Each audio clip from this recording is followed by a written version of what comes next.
ഈ പാത്രത്തിന്റെ അടിയിൽ എന്താണെന്ന് ഗസ് ചെയ്യാൻ പറ്റുമോ? പൊക്കട്ടെ പാത്രം. ഒന്നുമില്ല, വറ്റിച്ചോ, സാധാ ചോറാ. ഈ ചോറിന്റെ സൈഡിൽ വെച്ചിരിക്കുന്ന ഒരു ഐറ്റം കണ്ടോ, പനീർ വെച്ചിട്ടുണ്ടാക്കിയിരിക്കണേ. അതാട്ടാ ഇന്നത്തെ വീഡിയോയിൽ കാണിക്കുന്നത്. അപ്പം അതിന് വേണ്ടിയിട്ടേ നമ്മുടെ ആ ഒരു പാനിലോട്ട് കുറച്ച് ബട്ടറും ഒരു ടേബിൾ സ്പൂൺ സൺഫ്ലവർ ഓയിലൂടെ ചേർത്തിട്ട് നല്ലോണം നമ്മൾ ചൂടാക്കി കൊടുക്കുക.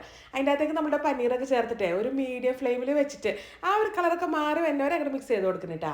എന്നിട്ട് വേണം ഇതിൻ്റെ അകത്തേക്ക് ചതച്ച് വെച്ചിരിക്കുന്ന 2 അല്ലി വെളുത്തുള്ളി ചേർത്ത് കൊടുക്കാനായിട്ട്. പിന്നെ നല്ലോണം നട്ട് മിക്സ് ചെയ്ത് കൊടുക്കുക. ഇനി ഇതിൻ്റെ അകത്തേക്ക് നല്ല കനം കുറച്ചായിരിക്കും ഒരു സവാളയോടെ ചേർത്തിട്ട് പിന്നെ അങ്ങോട്ട് വഴറ്റി കൊടുത്തോളൂ. ഈ സവാള ഉണ്ടല്ലോ ഒരുപാട് അങ്ങോട്ട് വെന്ത് കുഴക്കുഴ പാകം അത്ര ഒന്നും എത്തൊന്നും വേണ്ട.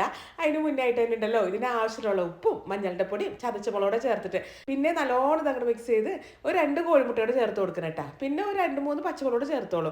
ഇനി നന്നായിട്ട് അങ്ങോട്ട് മിക്സ് ചെയ്തിട്ട് ഈ മുട്ടയൊക്കെ നന്നായിട്ട് അങ്ങോട്ട് വെന്ത് നമ്മുടെ പനീറൊക്കെ ആയിട്ട് ചേർന്ന് മുട്ട നല്ല ഡ്രൈ ആയി വരുന്ന സമയത്തുണ്ടല്ലോ കുറച്ച് മല്ലിയല്ലേ ഒരു പകുതി ചെറുനാരങ്ങയും കൂടെ പിഴിഞ്ഞൊഴിച്ചിട്ട് ഒന്നും കൂടെ അങ്ങോട്ട് മിക്സ് ചെയ്ത് ഓഫ് ചെയ്തോളൂ കേട്ടോ. അപ്പം ഇത്രേ ഉള്ളൂ. നമ്മളുണ്ടല്ലോ നമ്മുടെ കയ്യിലുള്ള സാധനങ്ങളൊക്കെ വെച്ചിട്ടേ അങ്ങോട്ട് തട്ടിക്കുട്ടി ഓരോന്ന് ഇതേപോലെയൊക്കെ അങ്ങോട്ട് ഉണ്ടാക്കൂലേ. പക്ഷെ ഇതിന്റെ ടേസ്റ്റ് ഒക്കെ സൂപ്പർ തന്നെയായിരിക്കും കേട്ടാ.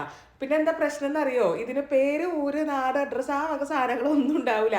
പിന്നെ ഉണ്ടല്ല ഇതിങ്ങനെ ചോറിന്റെ കൂടെ മാത്രമല്ല കേട്ടാ, ചപ്പാത്തി കുബൂസിന്റെ കൂടെ ഒക്കെ ഇങ്ങനെ റോൾ ചെയ്തിട്ട് സാൻഡ്വിച്ച് പോലെ കഴിക്കാനും നല്ല സൂപ്പർ സാധനം തന്നെയാണ്. നമ്മുടെ പനീറൊക്കെ ഇരിക്കണ നോക്ക് എന്തൊരു സോഫ്റ്റ് ആണല്ലേ. എനിക്ക് ആദ്യമായിട്ടാട്ടാ ഇവിടെ നിന്ന് മേടിക്കുന്നതിൽ ഇത്രയും സോഫ്റ്റ് ആയിട്ടുള്ള നല്ല ഫ്രഷ് പനീർ കിട്ടിയിരിക്കുന്നത്. അപ്പോൾ നമ്മുടെ സിമ്പിൾ ആയിട്ടുള്ള ഹെൽത്തി ടേസ്റ്റി